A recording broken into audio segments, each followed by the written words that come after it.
உடல்நலக் குறைவால் பாதிக்கப்பட்ட முதலமைச்சர் ஜெயலலிதாவுக்கு சென்னை அப்பல்லோ மருத்துவமனையில் தொடர்ந்து சிகிச்சை அளிக்கப்பட்டு வருகிறது. ஒரு மாதமாக சிகிச்சை பெறும் முதலமைச்சர் விரைவில் குணமடைந்து வீடு திரும்புவார் என எதிர்பார்க்கப்படுகிறது. செப்டம்பர் மாதம் 22ஆம் தேதி இரவு 10 மணி அளவில் உடல்நலக் குறைவு காரணமாக தமிழக முதலமைச்சர் ஜெயலலிதா சென்னை கிரீம் சாலையில் அமைந்துள்ள அப்பல்லோ மருத்துவமனையில் அனுமதிக்கப்பட்டார். சில மணி நேரத்தில் அப்பல்லோ மருத்துவமனையின் சார்பாக வெளியிடப்பட்ட செய்திக்குறிப்பில் காய்ச்சல் மற்றும் நீர்சத்து குறைவின் காரணமாக ஜெயலலிதா சிகிச்சை பெற்று வருவதாகவும் ஓரிரு நாட்களில் வீடு திரும்புவார் என்றும் தெரிவிக்கப்பட்டிருந்தது. அதிமுக தொண்டர்கள் மருத்துவமனையில் குவியத் தொடங்கியதை தொடர்ந்து பலத்த பாதுகாப்பு ஏற்பாடுகள் செய்யப்பட்டது. அடுத்த 2 நாட்களில் ஜெயலலிதாவின் உடல்நிலை குறித்து அதிகாரப்பூர்வமான தகவல் வெளியாகாத நிலையில் பல்வேறு வதந்திகள் பரவத் தொடங்கின. இதனைத் தொடர்ந்து செப்டம்பர் 25ஆம் தேதி அப்பல்லோ மருத்துவர்கள் நடத்திய செய்தியாளர் சந்திப்பில் முதலமைச்சரின் உடல்நிலையில் முன்னேற்றம் ஏற்பட்டு வருவதாகவும் விரைவில் வீடு திரும்புவார் என்றும் தெரிவிக்கப்பட்டது. செப்டம்பர் 30ஆம் தேதி திமுக தலைவர் கருணாநிதி வெளியிட்ட அறிக்கையில் முதலமைச்சர் குறித்து வெளியாகும் வதந்திகளுக்கு முற்றுப்புள்ளி வைக்க வேண்டும் என்று வலியுறுத்தினார். அத்துடன் மாநில அரசு நிர்வாகம் தொய்வின்றி நடைபெற தமிழக ஆளுநர் நடவடிக்கை எடுக்க வேண்டும் என்றும் கூறினார். இதற்கு மறுநாள் மும்பையிலிருந்து சென்னை வந்த தமிழகத்தின் பொறுப்பு ஆளுநர் வித்யாசாகர் ராவ் அப்பல்லோ மருத்துவமனைக்கு சென்றார். பின்னர் ஆளுநர் மாளிகை வெளியிட்ட செய்திக்குறிப்பில் ஜெயலலிதா சிகிச்சை பெற்று வரும் அறைக்கு ஆளுநர் சென்றதாகவும் முதலமைச்சர் குணமடைந்து வருவதாக மருத்துவர்கள் ஆளுநரிடம் விளக்கியதாகவும் தெரிவிக்கப்பட்டது. மறுநாள் அப்பல்லோ வெளியிட்ட செய்திக்குறிப்பில் இங்கிலாந்தை சேர்ந்த பிரபல மருத்துவர் ரிச்சர்ட் பேல் முதல்வருக்கு வழங்கப்படும் சிகிச்சை தொடர்பாக அறிவுரை வழங்குவதற்காக சென்னை வந்திருப்பதாக தெரிவிக்கப்பட்டது.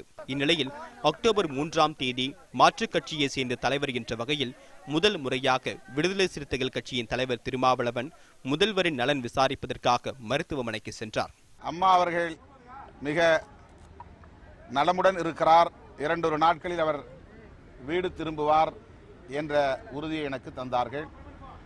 ஆக நேரிலே வந்து சந்தித்ததில் அவர் விரைவில் நலம் பெறுவார் என்கிற செய்தியை அறிந்ததில் நான் மகிழ்ச்சி அடைகிறேன். அன்றைய தினம் அப்பல்லோ வெளியிட்ட அறிக்கையில் முதலமைச்சருக்கு செயற்கை சுவாசம் வழங்கப்பட்டு வருவதாக தெரிவிக்கப்பட்டது. இதன் பிறகு அடுத்தடுத்த நாட்களில் பல்வேறு அரசியல் கட்சி தலைவர்கள் முதல்வரின் நலன் விசாரிப்பதற்காக மருத்துவமனைக்கு வரத் தொடங்கினர். அக்டோபர் 6ஆம் தேதி அப்பல்லோ மருத்துவமனை வெளியிட்ட அறிக்கையில் எய்ம்ஸ் மருத்துவமனையை சேர்ந்த மருத்துவர்கள் முதலமைச்சருக்கு சிகிச்சை அளிக்க வந்திருப்பதாகவும் முதலமைச்சர் ஜெயலலிதா நீண்ட நாட்கள் மருத்துவமனையில் தங்கி இருக்க வேண்டும் என்றும் குறிப்பிடப்பட்டிருந்தது. அக்டோபர் 7ஆம் தேதி யாரும் எதிர்பார்க்காத வகையில் காங்கிரஸ் கட்சியின் துணைத் தலைவர் ராகுல் காந்தி ஜெயலலிதாவின் உடல்நிலை குறித்து விசாரிப்பதற்காக சென்னை வந்தார். Wanted to give my support and the Congress President's support to the Chief Minister. The Chief Minister is improving and she's going to be all right. That's what the doctors say. Regarding numerous number of rumors are spread throughout Tamil Nadu, what is the thing about I want to give maximum energy to Jayalalitha ji so that she gets well soon. October 8ஆம் தேதி மாலை 7 மணி அளவில் சட்டமன்ற எதிர்க்கட்சித் தலைவர் மு.க. ஸ்டாலின் முதலமைச்சர் ஜெயலலிதாவின் உடல்நலம் குறித்து விசாரிப்பதற்காக அப்பல்லோ மருத்துவமனைக்கு வந்தார். நிதியமைச்சர் ஓ. பன்னீர்செல்வம் அவர்கள், மக்கள் நல்வாழ்வுத்துறை அமைச்சர் விஜயபாஸ்கர் அவர்கள், நாடாளுமன்றத்தினுடைய துணை சபாநாயகர் தம்பிதுரை அவர்களை சந்தித்து அவருடைய உடல்நலம் பற்றி விசாரித்திருக்கிறோம். அவர் தேறி வந்து கொண்டிருப்பதாக எங்களிடத்திலே செய்தியை சொல்லியிருக்கிறார்கள். ஆகவே விரைவில் நலம் பெற்று இல்லம் திரும்பி அவருடைய பணியை தொடர்ந்திட வேண்டும் என்று தலைவர் கலைஞர் அவர்களின் சார்பிலும் திராவிட முன்னேற்றக் கழகத்தின் சார்பிலும் நான் தெரிவித்துக் கொள்கிறேன். இதன் பிறகு கேரள முதலமைச்சர் பினராயி விஜயன் உட்பட பல தலைவர்கள் அப்பல்லோ வந்தனர். அத்துடன் முதலமைச்சரின் உடல்நிலையை கருத்தில் கொண்டு அவர் கவனித்து வந்த பொறுப்புகள் வேறு ஒருவருக்கு வழங்க வேண்டும் என்ற கருத்தும் இது தேவையில்லை என்ற கருத்தும் அரசியல் வட்டாரத்தில் பரபரப்பாக பேசப்பட்டு வந்தது. இதைத் தொடர்ந்து அக்டோபர் 11ஆம் தேதி இரவு 9 மணி அளவில் ஆளுநர் மாளிகை வெளியிட்ட செய்தி அறிக்கையில் முதலமைச்சர் ஜெயலலிதா வகித்து வந்த பொறுப்புகளை நிதியமைச்சர் ஓ. பன்னீர்செல்வம் கூடுதலாக கவனிப்பார் என்றும் முதலமைச்சரின் பரிந்துரையின் அடிப்படையில் இந்த நடவடிக்கை மேற்கொள்ளப்பட்டதாகவும் தெரிவிக்கப்பட்டது.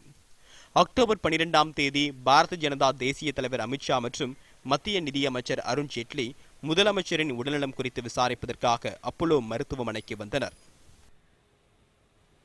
இன்றுடன் தமிழக முதல்வர் மருத்துவமனையில் அனுமதிக்கப்பட்டு முழுவதுமாக 1 மாதம் ஆகிவிட்டது. இந்நிலையில் விரைவில் முதல்வர் குணமடைந்து வீடு திரும்ப வேண்டும் என்பதே அதிமுகவினர் மட்டுமின்றி அனைத்து தரப்பு மக்களின் எதிர்பார்ப்பாக உள்ளது. ஒளிப்பதிவாளர் சிவாவுடன் சண்முக பிரியன், நியூஸ் 18 தமிழ்நாடு.